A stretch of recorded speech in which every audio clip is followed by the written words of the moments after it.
Student, तो application of integral की आज 6th क्लास है। क्वेश्चंस कराने वाला हूँ दोबारा आज। तो क्वेश्चंस क्या है पढ़ लें। चला पहला क्वेश्चन क्या है कि find the area bounded the curve. एक कर्व दे रखा है y बराबर cos x। क्या दे रखा है? एक कर्व दे दिया मुझे y बराबर cos x और एक लाइन दे दी x बराबर 0 एंड x बराबर पाई।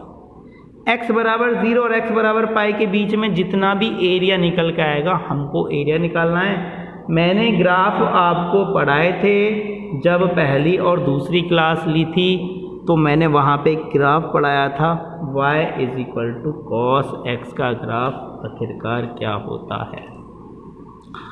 जिसने नहीं पढ़ी है पढ़ लेना जाके कि उसका ग्राफ होता क्या है। मैं यहाँ बना देता हूँ ओरली x y, ये जो ग्राफ गया ये y बराबर कितना है? cos x का ग्राफ है। जब ये y बराबर cos x का ग्राफ है और मेरे को ये भी पता है जब आप ग्राफ देखोगे तो उसमें पॉइंट क्या क्या होते हैं। ये 0, ये π/2, ये π/2 में पाई जोड़ देंगे और इसके बाद ये कितना आ जाएगा 3π/2, ये माइनस के π/2, ये माइनस के 3π/2 मीन्स ये वैल्यू निकल के आ गई पाई, क्योंकि इन दोनों के बीच की वैल्यू पाई। 0 से लेना है हमें पाई के बीच में ग्राफ। 0 से पाई के बीच में ग्राफ लेना है तो 0 से पाई के बीच में जरा मीन्स 0 और पाई के बीच में कितना ग्राफ आया? 0 और पाई के बीच में ये ग्राफ आया। मुझे इसका एरिया फाइंड करना है कि इसका एरिया कितना निकल के आएगा। जब आप एरिया निकाल लोगे तो कैसे निकालोगे?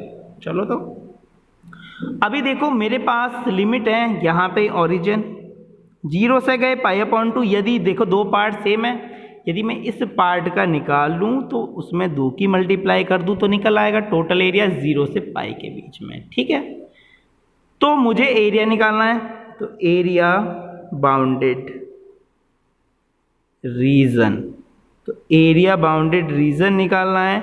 यदि मैं x की लिमिट लेता हूँ, x बराबर 0 से कहाँ तक गया मैं?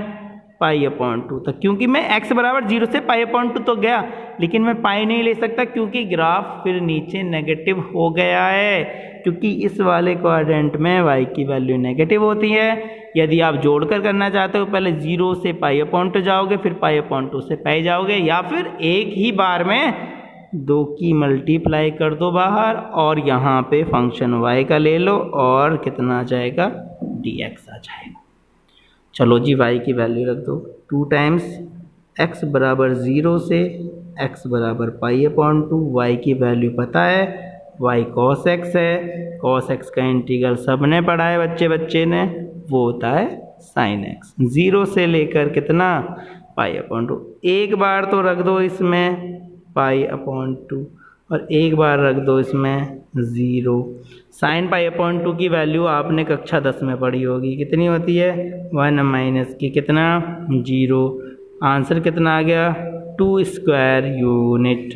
ये इसका आंसर निकल के आ गया। तो आपको ऐसे क्वेश्चन यदि बोर्ड में मिल जाएं तो आप आसानी से कर सकते हो कि इनको कैसे सॉल्व करते हैं। तो एक क्वेश्चन और बनता है यहाँ से इसी टॉपिक पर। तो वो क्वेश्चन क्या है?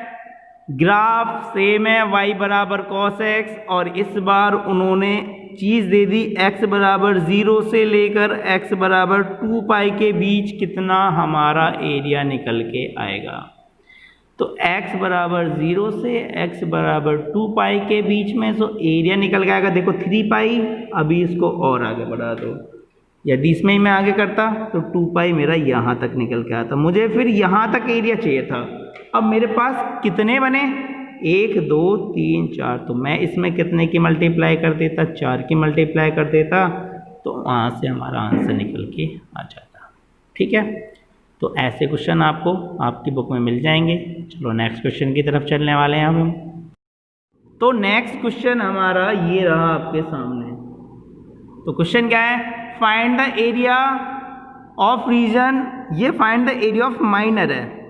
क्या है? माइनर। माइनर का मतलब छोटे भाग का क्षेत्रफल निकालना है, के मध्य छोटे भाग का क्षेत्रफल, छोटे भाग का क्षेत्रफल निकालना है। एक तो इलिप्स दे रखा है और एक हमारी लाइन दे रखी है। अब इन दोनों से कितना एरिया कट हुआ, सबसे पहले हमें वो एरिया फाइंड करना है। तो एरिया फाइंड चलो करते हैं। पहले इलिप्स को तो लिख लें, 9x² plus 16y² is equal to 144। पहले इसको इलिप्स बना लें, 144 का भाग दे दें,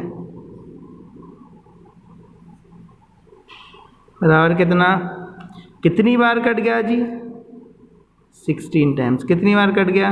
9 टाइम्स। तो x² upon 16 plus y² upon 9 is equal to 1। Compare कर लें, x² upon a² plus y² upon b² is equal to 1 से इसकी कर दो कंपेयर, क्योंकि ग्राफ तो तभी बनेगा जब तक हमें a और b की वैल्यू फाइंड नहीं होगी। a² की वैल्यू 16, b² की वैल्यू 9, a की वैल्यू 4, b की वैल्यू 3। अब हम ग्राफ बना सकते हैं। हमने देख लिया कि a की वैल्यू b से बड़ी है, तो अब हम ग्राफ बना सकते हैं। जब a की वैल्यू b से बड़ी हो तब हमारा एलिप्स बनता है x एक्सिस पर। कहाँ पे बनता है? x एक्सिस पर बनता है। चलो मैंने पहले एलिप्स ही बना लेना है, तो एलिप्स मैंने बना लिया। चलो जी, एलिप्स मैंने बना लिया। ये हमारी x एक्सिस है, ये y एक्सिस है। ये पॉइंट ओरिजिन है, मूल बिंदु जिसे बोलते हैं हम, ठीक है। ये पॉइंट होते हैं a,0, ये होते हैं -a,0। तो a की वैल्यू मीन्स ये पॉइंट हो गए 4,0, ये वैल्यू हो गई -4,0। ये वैल्यू हो गई 0,3, तो ये वाली वैल्यू हो गई 0,-3। 4 यहाँ है और मुझे एक चीज़ और चाहिए, x बराबर 2 लाइन। तो मैंने कहा इन दोनों के बीचों बीच का एरिया x बराबर 2 होगा। बिल्कुल, ये x बराबर 2 हो गया। जब ये x बराबर 2 हो गया तो मैंने एक लाइन खींच दी ऐसे, x बराबर 2 मैंने एक लाइन खींच दी। हमें छोटे माइनर का मतलब छोटा वाला पार्ट, आपको छोटा वाला पार्ट दिख रहा होगा इसमें, उसका मुझे एरिया फाइंड करना है। छोटा वाला पार्ट ये रहा सर, छोटा वाला पार्ट, ठीक है। इसका एरिया फाइंड करना है मुझे। अब इस छोटे वाले पार्ट का एरिया कैसे फाइंड करेंगे? यदि मैं इस पार्ट का निकाल लूं और मैं इस वाले पार्ट का निकाल लूं और उसमें 2 की मल्टीप्लाई कर दूं तो हमारा एरिया निकल के आ जाएगा। तो एरिया निकल के आ जाएगा। जब एरिया निकल के आ जाएगा तो चलो लिमिट x की पता है मुझे, ये पॉइंट 2,0 2 से लेकर कहाँ तक है, और ये ग्राफ किसका है? y का। तो एरिया का फॉर्मूला लगाओ, हमारा आंसर आ जाएगा। चलो करते हैं। तो एरिया बाउंडेड रीजन, तो एरिया बाउंडेड रीजन निकाल लो जी जरा। मैंने कहा 2 की मल्टीप्लाई कर दो, लिमिट पता है x बराबर 2 से लेकर x बराबर 4 तक। जब x की लिमिट पता है तो यहाँ लेते हैं y इंटू dx। अभी मेरे पास इक्वेशन क्या थी? इक्वेशन ये थी 9x² प्लस 16y² बराबर 44। यहाँ से y की वैल्यू निकाल लो, 16y² बराबर 144 माइनस के 9x²। y की वैल्यू आ गई कितना? 1/4 अंडर रूट 144 माइनस के 9x²। यही तो आ जाएगी निकलने के बाद, क्योंकि 16 नीचे जाएगा, स्क्वायर रूट ले लेंगे तो इसका 4 हो जाएगा, 144 माइनस के 9x²। ये आ गया 2, x बराबर 0 से 4 तक, y की वैल्यू आ गई 1/4 अंडर रूट 144 माइनस के 9x² और dx। ये इससे 2 बार कट गया। जब ये इससे 2 बार कट गया तो ये 1/2 बचा, 0 से लेकर 4, ये 12 का होल स्क्वायर माइनस ये 3, ये x का होल स्क्वायर और dx। ठीक है, यहाँ तक कोई प्रॉब्लम किसी को? फॉर्मूला लगाने वाले हैं a² माइनस x² का, या फिर एक काम कर ले रहे हैं, मुझे यहाँ x² बनाना था तो मैं एक काम कर लेता हूँ, कि 0 से लेकर 4, यहाँ से 3 कॉमन ले लेता हूँ मैं। 3 का स्क्वायर कॉमन ले लूँगा, जो 3 का स्क्वायर मैं यहाँ से कॉमन ले लूँगा तो यहाँ पे आ जाएगा 3, तो यहाँ पे 3 का स्क्वायर कॉमन लेने से 3, 12। हाँ छोड़ो, चलो ये नहीं करते, हम ऐसे ही कर ले रहे हैं कि 12 का स्क्वायर माइनस 3x का होल स्क्वायर और dx।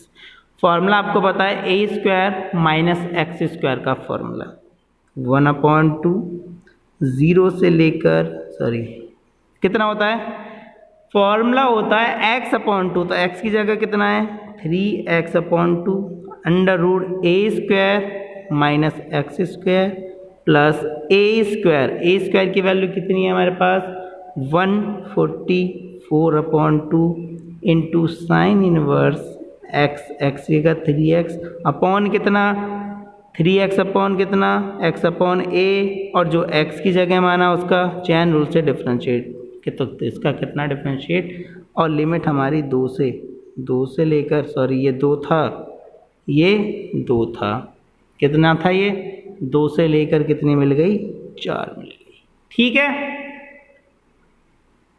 तो इससे आगे क्वेश्चन को अब हम करने वाले हैं।